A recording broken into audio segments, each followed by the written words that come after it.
안녕하세요. 오늘 저희는 신라의 삼국통일, 그 바로 다음 시대로 한번 깊이 들어가 보려고 합니다. 네, 보통 통일로 이야기가 끝났다 이렇게 생각하기 쉬운데요. 맞아요. 근데 사실 그때부터 한반도에 또 다른 이야기가 펼쳐지죠.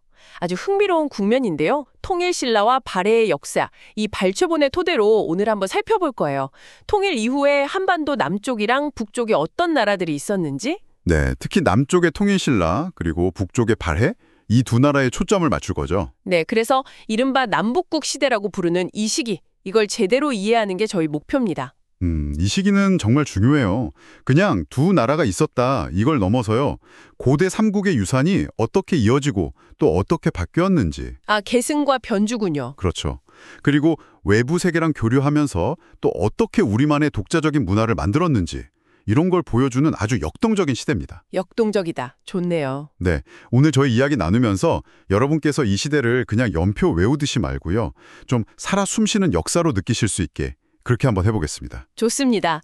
그럼 북쪽의 발해 그리고 남쪽의 통일신라 이 두 나라가 만든 역사의 무대로 함께 떠나볼까요? 네, 우선 이 남북국 시대라는 말부터 좀 확실히 짚고 가야 할 것 같아요. 정확합니다.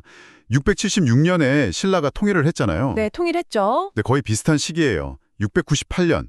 이때 옛날 고구려 땅에서 대조영이 발해를 세웁니다. 아, 거의 동시에네요. 그렇죠. 그래서 한반도랑 만주 지역에 남쪽에는 통일신라, 북쪽에는 발해가 딱 들어서는 거죠. 새로운 국제 질서가 생긴 거예요.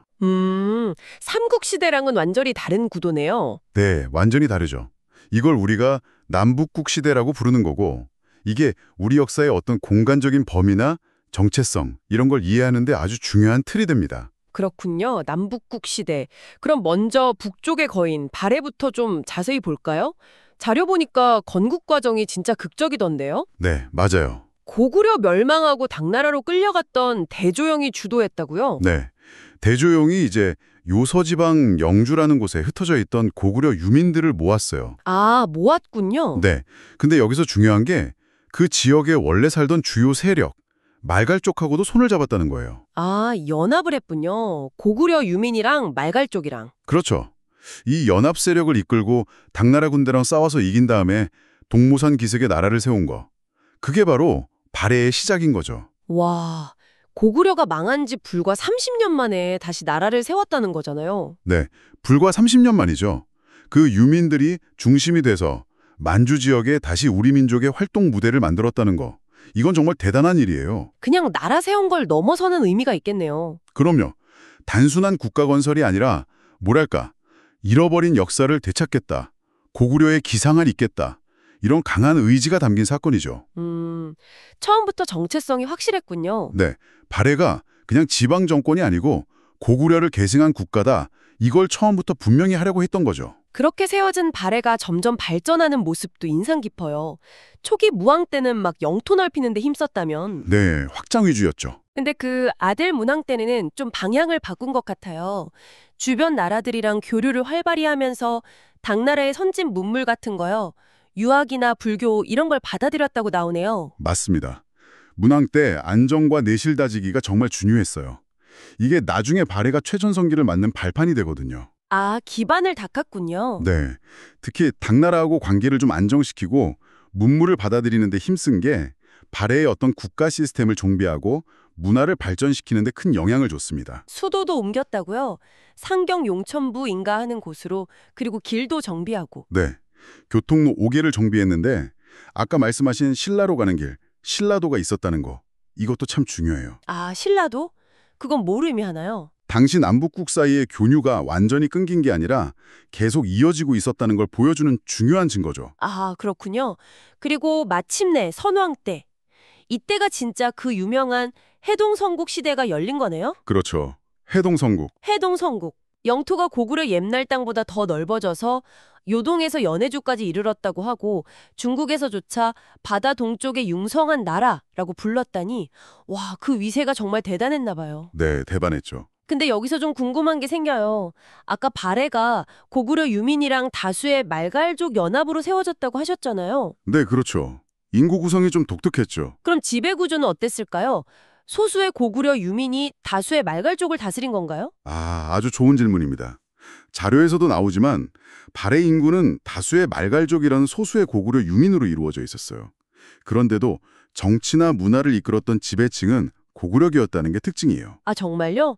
소수가 다수를. 네. 이게 뭘 보여주냐면 발해가 고구려 계승의식을 나라 운영의 핵심 원리로 삼았다는 거죠. 그렇군요. 물론 그 많은 말갈족가를 어떻게 통합하고 관리했는지는 이건 뭐 발해사 연구에서 계속 중요한 주제이긴 합니다. 아, 그래서 발해가 스스로 우리는 고구려를 계승했다. 이렇게 주장한 증거들이 계속 나오는 거군요. 맞아요. 계속 나오죠. 예를 들면 뭐 출토된 기와나 불상 같은 거 보면 고구려 양식이랑 엄청 비슷하고 석등이나 돌사자상에서도 고구려 특유의 그런 힘차고 좀 거친 느낌? 그런 게 나타난다고 하죠. 네, 유물들이 아주 강력한 증거죠. 모양이나 무늬 표현 방식 같은 게 고구려랑 유사해요. 특히 돌사자상 같은 거 보면 투박하면서도 힘이 느껴지잖아요. 네네, 본 적 있는 것 같아요. 그게 딱 고구려적인 느낌이죠. 심지어 외교 문서에도 그런 내용이 있다면서요? 아, 있죠. 노골적으로 드러납니다.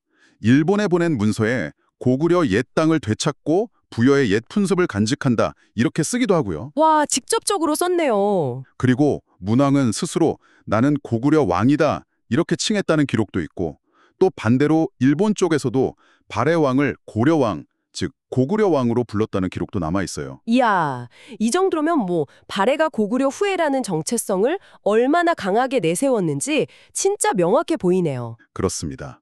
이런 물적 증거, 기록적 증거들이 다 합쳐져서 발해가 그냥 지리적으로만 고구려 땅에 세워진 게 아니라는 걸 보여주는 거죠. 정신적으로나 문화적으로 계승했다. 네, 그 정통성을 잇고자 했다는 걸 강력하게 보여줍니다. 그래서 발해 역사는 그냥 만주 지역의 역사가 아니라 우리 민족사의 중요한 일부로서 당당하게 자리를 잡는 거죠. 그 해동성국의 위용, 그거 결코 남의 얘기가 아닙니다. 바로 우리 역사예요. 네. 자, 이렇게 북방을 호령했던 발해 이야기 들어봤고요. 이제 시선을 남쪽으로 돌려서 통일신라 시대로 가보겠습니다. 네, 통일신라로 가보죠. 통일 후의 영토는 3배, 인구도 엄청 늘어난 거대한 나라가 됐는데 신라는 이 커진 덩치를 어떻게 관리했을까요? 역시 그 핵심에는 골품제라는 제도가 있었던 것 같아요. 네, 통일신라 사회를 이해하려면 골품제를 빼놓을 수가 없죠. 성골, 진골, 그리고 그 아래 육두풍부터 일두풍까지 쭉 이어지는 이 엄격한 신분제. 이게 사회 질서를 유지하는 근간이었거든요. 성골, 진골, 진덕여왕 이후에는 성골이 없어지고 진골 귀족들이 최고 권력을 잡게 되는 거죠. 맞습니다. 근데 여기서 꼭 짚어야 할 점이 있어요. 이 골품제가 가진 양면성, 뭐랄까? 양날의 검 같은 거죠. 양날의 검이요? 네, 사회 안정이라는 좋은 점도 있지만 그 이면에는 태어나면서부터 정해진 한계 때문에 개인의 능력을 발휘할 기회를 아예 막아버리는 아주 치명적인 강직성이 있었다는 겁니다. 바로 그 지점이군요. 자료에도 보니까 육두풍 귀족들은 아무리 능력이 뛰어나도 올라갈 수 있는 관직에 한계가 있었다고 나오잖아요. 네, 상한선이 딱 정해져 있었죠. 와, 능력은 있는데 신분 때문에 좌절하고 심지어는 그냥 당나라로 가버리는 사람들도 있었다니 개인적으로는 진짜 답답했을 것 같아요. 그렇죠. 불합리하다고 느꼈겠죠. 이런 제약이 사회 전체적으로 보면 장기적으로는 능력 있는 인재들의 불만을 키우고 좀 사회 활력을 떨어뜨리는 요인이 됐습니다. 아, 결국에는요? 네, 이게 나중에 신라 하대에 혼란이 오고 새로운 세력이 등장하는데 간접적인 영향을 미치기도 하죠. 그러니까 골품제는 통일신라의 안정과 번영을 뒷받침했지만 동시에 그 한계를 스스로 드러내면서 변화의 씨앗을 품고 있었던 셈이에요. 흥미롭네요. 그럼 나라 안의 질서는 골품제로 잡았다면 바깥 세상과의 관계는 어땠을까요? 특히 당나라하고는 삼국 통일 과정에서 엄청 싸웠잖아요. 나당 전쟁? 네, 치열했죠. 처음엔 당연히 사이가 안 좋았을 텐데요. 네, 껄끄러웠죠. 근데 재밌는 게 북쪽에서 발해가 등장하면서 상황이 좀 바뀐다는 거죠. 맞아요. 발해가 당나라를 압박하니까 당이 다급해져서 신라한테 손을 내민 거예요. 도와달라. 아, 그래서 그걸 계기로 두 나라 사이 교류가 다시 활발해졌다? 네, 그렇죠. 얼마나 많은 신라인들이 당으로 건너갔으면 그 당나라 현지에 신라인 집단 거주지인 신라방까지 생겼을 정도니까요. 와, 신라방. 요즘 말로 하면 코리아타운 같은 거네요? 그렇죠. 딱 그런 거죠. 국제관계라는 게 진짜 영원한 적도 영원한 친구도 없다는 걸 보여주는 사례예요. 그러네요. 발해의 등장이 오히려 신라랑 당의 관계 개선을 가져왔고 네. 그게 또 활발한 인적, 물적 교류로 이어졌고요. 신라방의 존재는 당시 신라인들의 국제적인 활동 반경이나 네트워크가 얼마나 넓었는지를 보여주는 아주 생생한 증거입니다. 이렇게 국제 교류가 활발해지면서 통일신라 시대에는 진짜 뭐랄까 글로벌하게 활약한 인물들이 등장하는 것 같아요. 맞아요. 그런 인물들이 있죠. 그중에서도 딱 떠오르는 인물은 역시 바다의 왕, 장보고 아닐까요? 아, 장보고. 빼나갈 수 없죠. 이 사람 이야기는 정말 한 편의 영화 같아요. 완도 청해주 출신인데 무예는 엄청 뛰어났지만 역시나 그 골품제 때문에 네, 신라에서는 힘들었죠. 그래서 당나라로 건너가서 군인으로 크게 성공하잖아요. 근데 그가 다시 신라로 돌아온 계기가 참 인상 깊어요. 아, 그 해적들 이야기죠? 네, 해적들이 신라인들을 막 납치해서 당나라의 노예로 팔아넘기는 그 끔찍한 현실을 보고 분노했다는 거잖아요. 그렇죠. 그걸 목격하고 다시 돌아온 거죠. 결국 신라로 돌아와서 왕한테 건의해서 청해진을 설치하고 군사 1만 명을 받아서 해적을 싹 소탕하는 데 성공하고요. 네, 청해진 대사가 되죠. 근데 여기서 그치지 않고 청해진을 딱 거점으로 삼아서 당, 신라, 일본을 잇는 해상 무역 루트를 장악해버리죠. 네, 네트워크를 장악한 거죠. 그러면서 엄청난 부와 영향력을 쌓아 올리고 뭐 신라의 뛰어난 배 만드는 기술이나 항해술도 한몫했겠지만요. 장보고는 정말 특별한 인물이에요. 그냥 개인의 성공 스토리가 아니고요. 통일신라의 강력한 해상력, 그리고 당시 동아시아 국제교류가 얼마나 역동적이었는지 이걸 상징적으로 보여주는 인물이죠. 상징적인 인물이군요. 네. 그리고 더 흥미로운 점은 그가 골풍제라는 신라 사회의 근본적인 제약을 어떻게 넘었냐는 거예요. 아, 어떻게 넘었죠? 바다 위에서 자신만의 힘이랑 네트워크를 만들어서 사실상 우회해버린 거예요. 와, 땅 위의 제도를 바다 위에서 넘어섰다. 그렇죠. 이건 당시 중앙귀족 중심의 전통적인 권력 구조에 대한 어떤 도전이라고 볼 수도 있고 또 새로운 시대의 가능성을 보여준 사건이라고 해석할 수도 있습니다. 대담하네요, 정말. 장보고가 바다를 통해서 신라의 영향력을 넓혔다면 또 다른 사람들은 다른 방식으로 신라의 지평을 넓힌 것 같아요. 네, 그렇죠. 여러 인물들이 있죠. 예를 들어 해초 스님은 어때요? 당나라 거쳐서 불교의 본고장 인도까지 다녀오셨잖아요. 그리고 왕호천 축국전이라는 생생한 기록을 남기셨는데 네, 왕호천 축국전. 이게 현존하는 가장 오래된 여행기 중 하나라니 정말 대단한 여정이었을 것 같아요. 네, 해초 스님의 그 구범 여행은 당시 신라인들의 어떤 구도 정신 그리고 넓은 세계관을 보여주죠. 동시에 그 험난한 길, 육로와 해로를 통해서 실제로 국제교류가 이루어졌다는 걸 증명하는 거고요. 그런가 하면 최치원 같은 인물은 또 다른 면을 보여주는 것 같고요. 아, 최치원, 그렇죠. 18세에 당나라 빈공과 그 외국인 대상 과거 시험에 합격할 정도의 천재였는데 네, 천재였죠. 막상 신라로 돌아와서는 육두품이라는 신분의 벽 앞에서 좌절해야 했다는 이야기는 좀 안타까워요. 네, 안타깝죠. 이게 아까 이야기했던 골품제의 한계를 정말 잘 보여주는 사례 같아요. 맞아요. 최치원의 경우는 더 극적이죠. 당나라에서는 최고의 문장가로 인정받았는데 정작 자기 나라에서는 신분 때문에 능력을 제대로 펼칠 수가 없었으니까요. 그의 삶은 골품제가 가진 모순, 그러니까 능력보다 혈통을 중시하는 사회의 비극을 딱 압축해서 보여줍니다. 장보고랑 다른 방식으로 골품제의 벽에 부딪힌 인물이네요. 그렇죠. 다른 방식이죠. 그런가 하면 신라 불교의 흐름을 바꾼 두 분, 원효대사와 의상대사 이야기도 빼놓을 수 없죠. 아, 네. 두 거장입니다. 같이 당나라 유학길에 올랐다가 벌어진 원효대사의 그 해골물 일화는 너무 유명하잖아요. 네, 너무 유명해요. 어둠 속에서 목말라서 마셨던 물이 날 밟고 보니까 해골에 고인 썩은 물이었다는 걸 깨닫고 엄청난 충격을 받죠. 네, 충격이었겠죠. 근데 바로 그 순간 모든 것은 오로지 마음이 지어내는 것이다. 일체유심조. 이 깨달음을 얻고 그냥 당나라행을 포기하시잖아요. 네, 바로 거기서 깨달음을 얻고 돌아섭니다.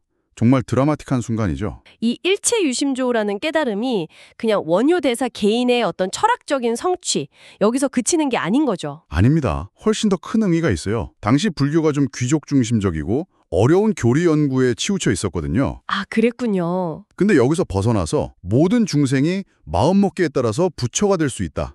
이런 혁신적인 사상으로 이어지는 거예요. 와, 혁신적이네요. 네. 그러니까 어렵고 멀기만 느껴졌던 불교를 모든 사람의 삶 속으로 가져오는 어떤 철학적인 기반을 마련한 거죠. 이게 신라 불교가 중국 불교 영향을 받았지만 점차 우리만의 독자적인 성격을 갖게 되는 아주 중요한 전환점이 됩니다. 아, 그래서 원효 대사가 신라로 돌아와서 어려운 교리 이런 거 대신에 그냥 나무아미타불만 외우면 누구나 극락 갈 수 있다. 이렇게 가르치면서 불교 대중화에 힘쓰셨군요. 네, 맞습니다. 글 모르는 백성들도 쉽게 따라할 수 있게 노래로 만들어서 퍼뜨렸다는 이야기는 그 깨달음이 진짜 실천으로 이어진 거네요. 정확합니다. 원효의 불교 대중화 노력, 이게 신라 사회에 불교가 정말 깊숙이 뿌리 내리는데 결정적인 역할을 했어요. 아, 결정적인 역할. 네. 귀족들만의 종교였던 불교가 백성들의 삶 속으로 들어와서 위안을 주는 종교로 자리 잡게 된 거죠. 의상대사가 당에서 화엄 사상을 들여와서 체계화한 것과 더불어서 원효의 이런 실천적인 불교가 통일신라 불교 문화의 두 기둥을 이루면서 아주 찬란한 결실을 맺게 됩니다. 그 찬란한 결실의 정수, 그게 바로 경주에 있는 불국사랑 석고람 아닐까 싶습니다. 그렇죠. 바로 그겁니다. 불국사, 이름 그대로 부처님의 나라를 이 땅에 만들고 싶었던 신라인들의 염원이 담긴 공간이죠. 네, 염원이 담겨 있죠. 그 계단을 올라서 대흥전 마당에 딱 서면 서로 다른 매력을 가진 두 탑 있잖아요. 엄청 화려한 다보탑이랑 단정하면서도 기품 있는 석가탑. 아, 다보탑과 석가탑 정말 아름답죠. 네, 그 두 탑이 완벽하게 조화를 이루고 있는 모습 보면 정말 감탄하게 돼요. 이런 건축물 하나하나에 깊은 불교 사상이랑 신라인들의 미애리식에 담겨 있다고 생각하니까 더 특별하게 느껴지고요. 맞아요. 조화로움이 핵심이죠. 그리고 불국사 위쪽 그 토암산 중턱에 있는 석굴암은 와, 이건 정말 신비롭기까지 해요. 네, 석굴암은 정말 이게 자연 동굴이 아니라 수많은 돌을 정교하게 쌓아 올려서 만든 인공 석굴 사원이라는 것도 놀랍고 그 안에 계신 본존불의 그 자비로운 미소는 보는 사람을 압도하죠. 석굴암은 통일신라의 수학, 기하학, 건축기술, 조각예술, 그리고 깊은 신앙심, 이게 다 합쳐진 세계적인 걸작이에요. 아, 정말 모든 게 집약되어 있군요. 네, 특히 그 도명 천장을 완벽하게 만든 구조적인 안정성이나 본존불 뒤에 있는 광배 있잖아요. 네, 후광. 후광? 그걸 보는 각도에 따라서 완벽한 원형으로 보이도록 설계한 거, 그런 광학적인 고려까지 당시 과학기술과 예술성의 진짜 정점을 보여주는 겁니다. 와, 광학적인 고려까지요. 대단하네요. 네, 그래서 단순한 종교 건축물을 넘어서 인류 전체의 귀중한 문화유산으로 인정받는 이유가 바로 거기에 있는 거죠. 자, 오늘 정말 숨가쁘게 달려왔는데요. 한번 정리해 볼까요? 네, 정리해보죠. 신라가 삼국을 통일한 이후에 한반도에는 남쪽의 통일신라랑 북쪽의 발해가 같이 있었던 남북국 시대가 펼쳐졌고요. 네, 남북국 시대. 북쪽의 발해는 고구려를 잇는다고 하면서 해동성국이라고 불릴 정도로 아주 강력한 나라였고 그렇죠, 강성했죠. 남쪽의 통일신라는 골품제라는 독특한 신분제를 기반으로 사회를 운영했지만 그 안에서도 장보고처럼 시대를 앞서 나간 인물이 나와서 동아시아 해상무역을 주도하기도 했고요. 네, 장보고 같은 인물도 있었고. 또 원효대사의 깨달음을 통해서 불교가 대중 속으로 깊이 파고들었고 그 결과 불국사나 석굴암 같은 세계적인 문화유산을 남겼습니다. 그렇습니다.